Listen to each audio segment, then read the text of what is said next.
198 teman-teman. Jadi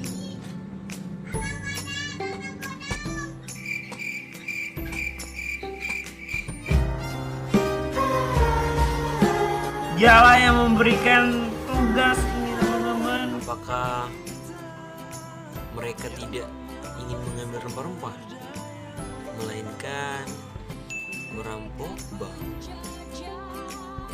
Oh, jangan. Aduh.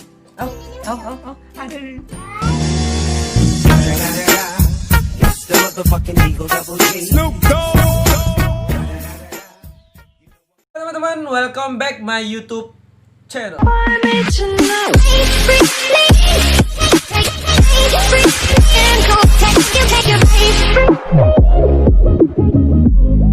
Teman, assalamualaikum warahmatullahi wabarakatuh. Perkenalkan, nama saya Rama Repai dari jurusan Manajemen Angkatan 2018.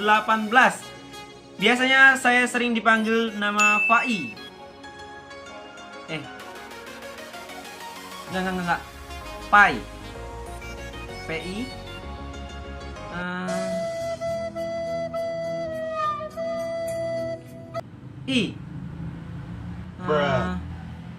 Ya itulah pokoknya teman-teman, dan saya mohon izin kepada Ibu Dewi Rahmayanti SE MSM. Beliau adalah dosen saya. Dialah yang memberikan tugas ini teman-teman, dan tapi berkat beliau saya akhirnya belajar. Ya, terima kasih kepada Ibu Dewi.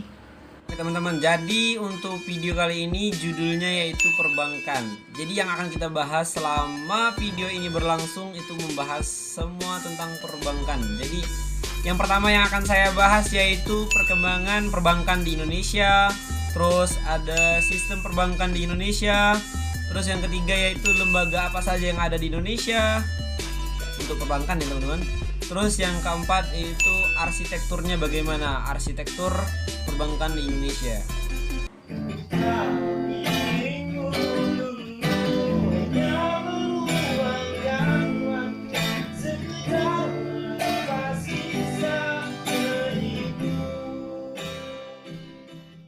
Bagi teman-teman yang berminat ngobrol bareng Fai, ngebahas seputar musik, kita bisa ngobrol via Instagram ya teman-teman. Nama akun Instagramnya Fai Rahmat Refai 17 tanpa spasi, tanpa koma atas. Di perbankan itu sudah sejak lama teman-teman. Sejak kapan? Sejak zaman penjajahan dulu. Jadi apa yang terjadi bank saat itu ya teman-teman? Saat penjajah datang, apa yang terjadi?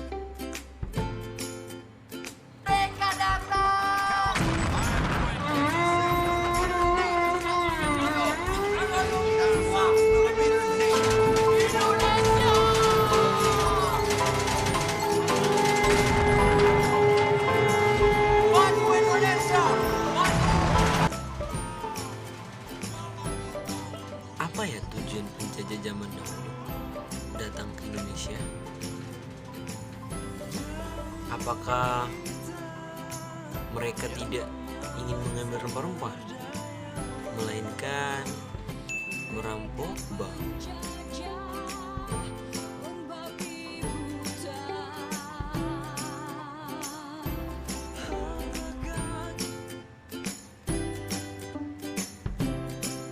Jadi video sebelumnya itu video untuk supaya teman-teman nggak bosan. Jadi kita lanjut lagi ya teman-teman. Jadi Hindia Belanda, oke. Jadi para penjajah awalnya dahulu datang ke Indonesia hanya untuk berdagang. Mereka belum ada niatan untuk menjajah, nggak ada niatan untuk menjajah. Mereka hanya ingin fokus untuk menguasai pasar, menjual rempah-rempah, begitu teman-teman. Nah, oke, saya kurang paham untuk sejarah. Lebih baik kita lanjut aja teman-teman. Jadi dengan begitu ya uangnya ya diletakin di bank. Mereka berpikir untuk meletakin uangnya ya di bank supaya aman dan sebagainya. Jadi mereka membuat bank. Jadi bank yang dibuat oleh pemerintah Hindia Belanda zaman dahulu itu The Japasche Bank. Itu dibuat pada 10 Oktober 1828. Wah, udah lama ini coy. Terus yang kedua, The Algemene Volkswagendik Bank 1934 atau 1934. Terus yang ketiga, The Postpaar Bank, itu tahun 1898 teman-teman.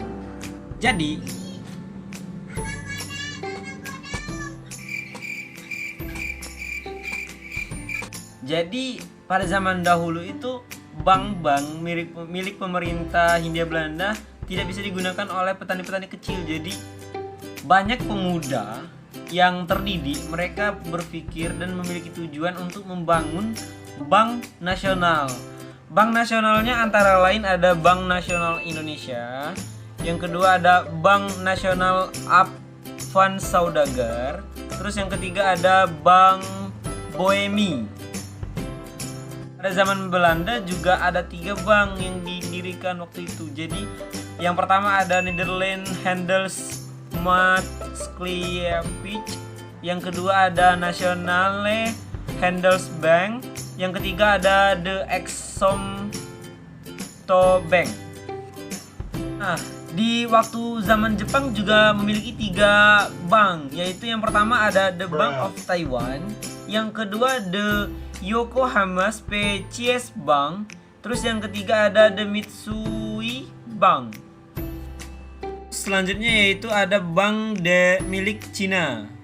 Yang pertama ada The Overseas Chinese Banking Corporation, terus yang kedua ada The Bank of China, terus yang ketiga ada Batavia Bank, terus yang keempat yaitu ada Bank Perenjing de Tiongkham. Pagi bro, Nih baca japus. Nedo, jangan. Aduh.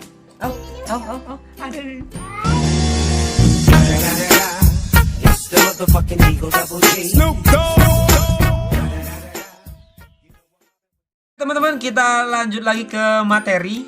Tadi ada tamu. Jadi yang bisa Pak I ambil kesimpulan yaitu jumlah bank dan kantor bank termasuk bank perkreditan rakyat mengalami peningkatan yang sangat pesat. Jadi yang terlihat bahwa selama 6 tahun jumlah bank mengalami pertumbuhan sebesar 92,48% atau menurun rata-rata cuma minus 7,52% setiap tahun. Melihat di buku Julius R. Latumairisa tahun 2011, Bank dan Lembaga Keuangan Lain Jakarta Salemba 4. Lanjut ke materi sistem perbankan Indonesia. Sistem perbankan Indonesia adalah sebuah tata cara atau aturan-aturan dan pola bagaimana sebuah sektor perbankan atau bank-bank yang ada menjalankan usahanya sesuai dengan ketentuan atau sistem yang dibuat oleh pemerintah. Kan Indonesia dalam menjalankan usahanya berasaskan demokrasi, teman-teman. Jadi demokrasi ekonomi dengan prinsip kehati-hatian tentunya. Demokrasi ekonomi yang dimaksud adalah demokrasi ekonomi berdasarkan Pancasila dan Undang-Undang Dasar 1945. Oke teman-teman, kita lanjut lagi ke materi yang ketiga, yaitu lembaga perbankan di Indonesia. Lembaga perbankan Indonesia terbagi atas 2, yaitu lembaga keuangan bank dan lembaga keuangan non-bank.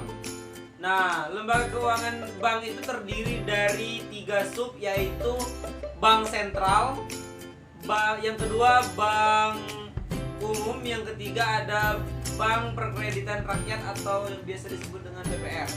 Nah, bank sentral itu pasti teman-teman sudah tahu, yaitu Bank Indonesia. Yang bank umum itu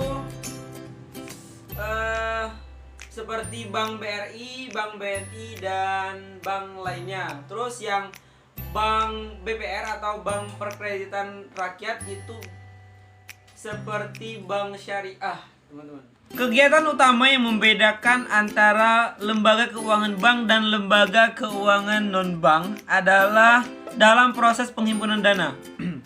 Kalau lembaga keuangan bank, mereka langsung menghimpun dana, terjun ke masyarakat dengan membuka tabungan, membuka deposit, Sedangkan lembaga keuangan dan bank sebaliknya, mereka mengambil atau menghimpun dana melalui surat-surat berharga. Misalnya, teman lanjut ke materi yang terakhir, yaitu materi yang keempat, yaitu tentang arsitektur perbankan Indonesia.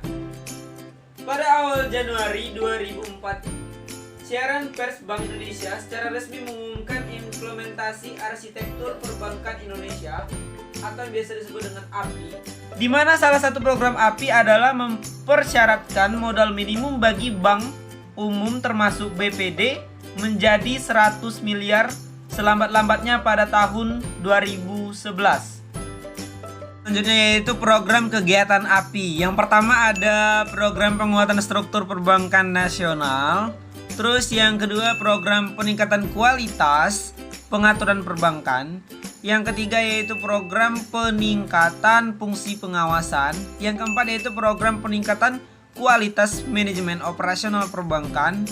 Yang kelima yaitu program pengembangan infrastruktur perbankan. Terus yang keenam yaitu program peningkatan perlindungan.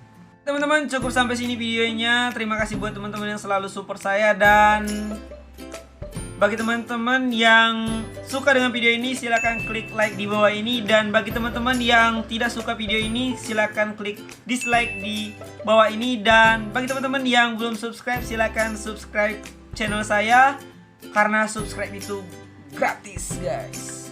Dan see you next video.